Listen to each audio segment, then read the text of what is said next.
Let's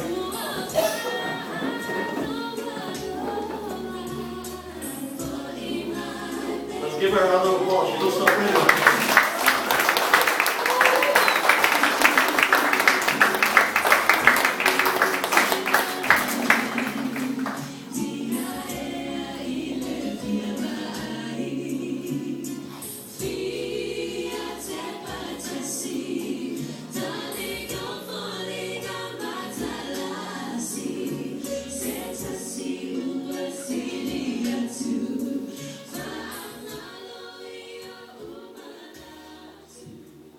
Thank God for gathering us today to be witnesses to this union, the sacrament of marriage between Sefo and Lauren Turner. We also acknowledge the presence of Lauren's mother and father, Donnell and Larry from the United States, and also Sefo's aunt and family, Soy from Samoa. Marine families and friends, brothers and sisters in the Lord, welcome to this amazing day.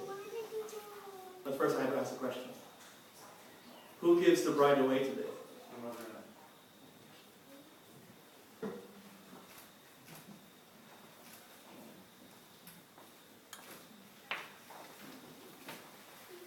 Thank you, Larry. Yes,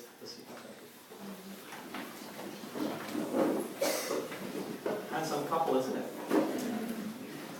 We practiced yesterday, so I'm sure it's going to go well. We didn't practice the rain, but it came, so we're going to be having an awesome time.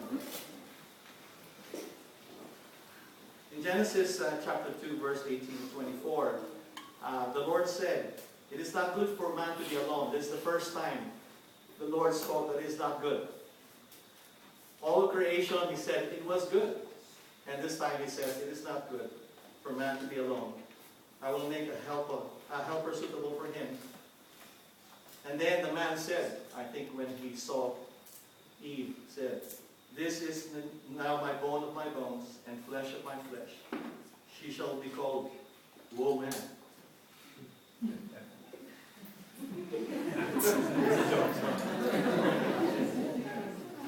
For she was taken out of man. This is why a man leaves his father and mother and is united to his wife, so they can become one flesh. Our Father, love has been the richest and greatest gift to the world today. Love between a man and a woman, which matures into marriage, is your design purpose. Today we celebrate this love and destiny in the presence of friends and family. So may your blessing be on this wedding day in the service. Protect, guide, and bless Lauren and Sefo in their marriage. Surround them and us today with your love, now and always. And you know what it says? Amen. It is the desire of Lauren and Sefo as well to honor their parents, especially Donnell and Larry, traveling from so far, from the United States and coming here today. So we welcome you in New Zealand. Welcome. And also, Soy and her family. I don't know if you came from Samoa, but anyway, you might have come from Auckland, but it's still, with this weather, it looks like it's far off, so welcome to Tauranga. And we'd like to say that we thank you for your presence, also for family and friends to be here today. Thank you for coming and joining us this wonderful occasion. So, it is the desire of Lauren and Sefo to express their intention to honor their parents' love and encouragement to them all through these years by the symbol of this flower giving. So they want to give flowers to their parents to symbolize their love and affection to them.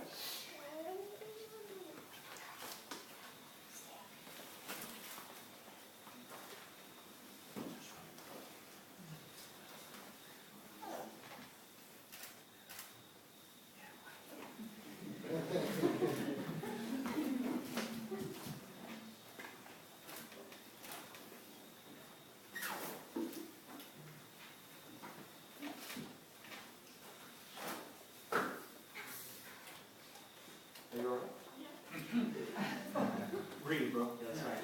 That's all right. That's good. You're good. You're not gonna fall down on me. Very good. That's good. Don't worry. Mom's gonna carry it. He's gonna catch you if you fall. Backwards. Okay. I'm reminded of an event very much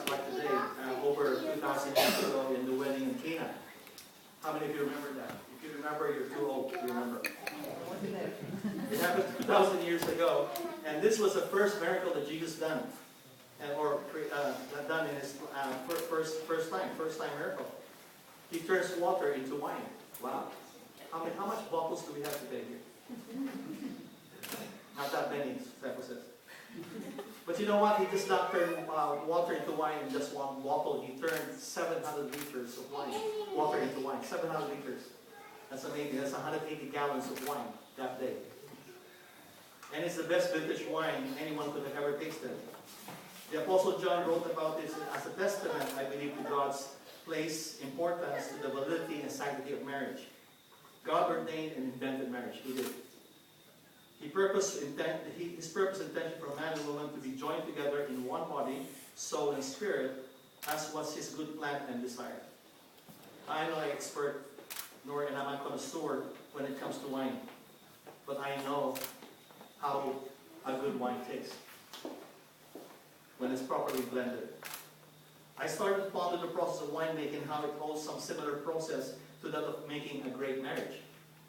So, Sefo and Lauren, I pray that these words would bring counsel to you and perhaps give you some tools for your walk together in hope and in courage in your marriage and your future life together. So maybe I'll just put you aside here for a moment. You let us come here for a moment, Sefo, because I want to talk to you both. Just, here, bro. Join your wife. I got you. Join your so if you want to talk to you, so I want to also talk to our friends here. You know, there's the first process, the pressing process. It's not depressing, it's the pressing process. Boy, you're a hard bunch to please. When the pressure comes, and it will, whether it's in finances, children, and everyday occurrences, your first port of call, remember this, is to communicate and talk about issues together. You hear me, Sefo?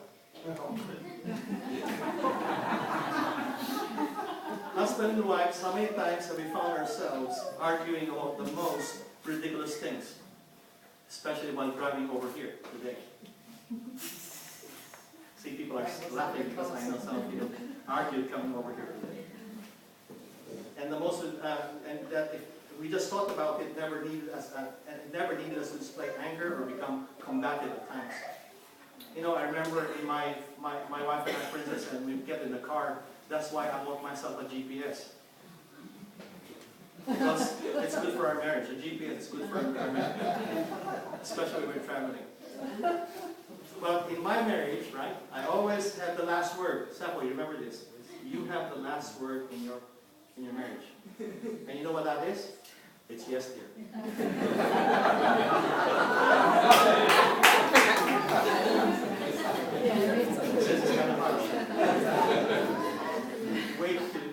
Wait till we finish today.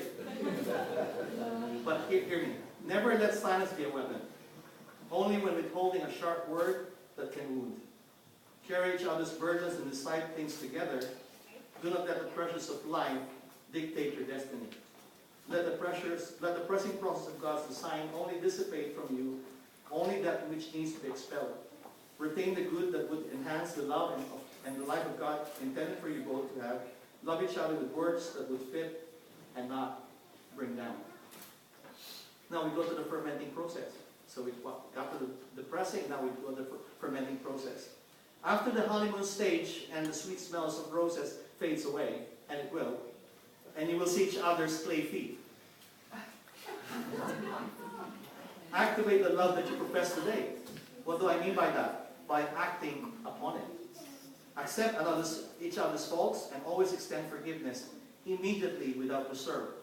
This will prevent you from taking an offense and live in bitterness, as half of marriages do today, ending up in pain and also in misery.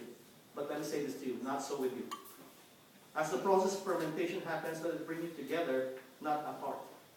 As one sharpens another, as one iron sharpens another, let that so be with you. Cling to the values you hold in God, and let the faith that resides in you become a shield that will extinguish the flaming arrows of the enemy might bring. When you do, your lives will become a sweet-smelling incense to God and to others. Okay, Sefo, I'll also take showers. That's good as well, Sefo. Blending and tough bunch today, man. Blending and preservation process. Marriage is about equal submission. Oh, here we go. When we talk about submission, all the ladies start to cringe. Love and respect. Love, respect, and a blending of each other. So that's what it is. Husband, love your wives, and wives, submit to your husbands. Now let me say this to you. You cannot submit without loving, but you cannot love without submitting. You cannot submit without loving, but you cannot love without submitting. You will find that time as you blend that you will actively disciple one another. This blending process will hopefully make you friends, not just lovers. Overcome together, and whatever you do, learn to laugh and be light-hearted with each other's trespasses. Remember, the faults that we see each other today becomes our jokes for tomorrow. Isn't it? So lighten up. The preserving process and ingredient in your home will be laughter and joy, and have heaps of it. Is that all right? Sefo, do you like that? No. Oh, practice. Now we go to the refining process. We're almost there. The book of Ecclesiastes explains that 3 cords are not quickly broken. I am happily married now for 20 years, and my wife and I would not have endured without the presence of God in our lives. He refines us as we follow His ways and precepts. Take this advice. Pray together. Make God the center of your life and family, and be blessed for it. Because that's God's intention and plan for both of you. Even in trials in your marriage, God will be the 3rd cord holding you together. Like ordinary coal, with extreme pressure, heat, and time, comes out to be the most precious stone known to man, and that's a diamond. Let God's refining process do likewise in your marriage. He will refine you both, and God promises that He will never leave you nor forsake you. His promises are always yes and amen. And last but not the least, bottled and ready to drink. As you live your lives, your children-to-be and others around you will drink from your experiences. Your lives will be an example of a relationship they can follow and cherish for years to come. A marriage based in love and godly principles. When Jesus turned water into wine was indeed a great miracle, but not so great compared to the perspective of God when He instituted marriage. When a man and a woman becomes one, now, that's an awesome miracle. So my challenge for us today, all of us, especially the married couples in this room and about to be, for those of us who are married today, do we still hold the same value and affection when we first said I do? Does it still remain? If it is, then we're looking to a great vintage. If not, it is never too late to bring change. God is ready to turn our marriages into the best vintage yet. Turning water into wine, transforming our lives inside out. So, Sefo, Lauren, would you like to come in the middle here and face one another? Because I have to ask you a question. I have to, because this is the law provides this in the marriage agreement. Lauren, do you take Sefo to be your lawfully wedded husband, to have and to hold from this day on forward, for better, for worse, for richer, for poorer, in sickness and in health, to love and to cherish for as long as you both shall live? Can you say that a bit louder? Just for the sake of those deaf ones at the back there. Okay, here we go. Sefo, are you ready? Look at Lauren. Okay. Sefo, do you take Lauren to be your lawfully wedded wife, to have and to hold from this day on forward, for better, for worse, for richer, for poorer, in sickness and in health, to love and to cherish for as long as you both shall live? I do. I do. Okay, good.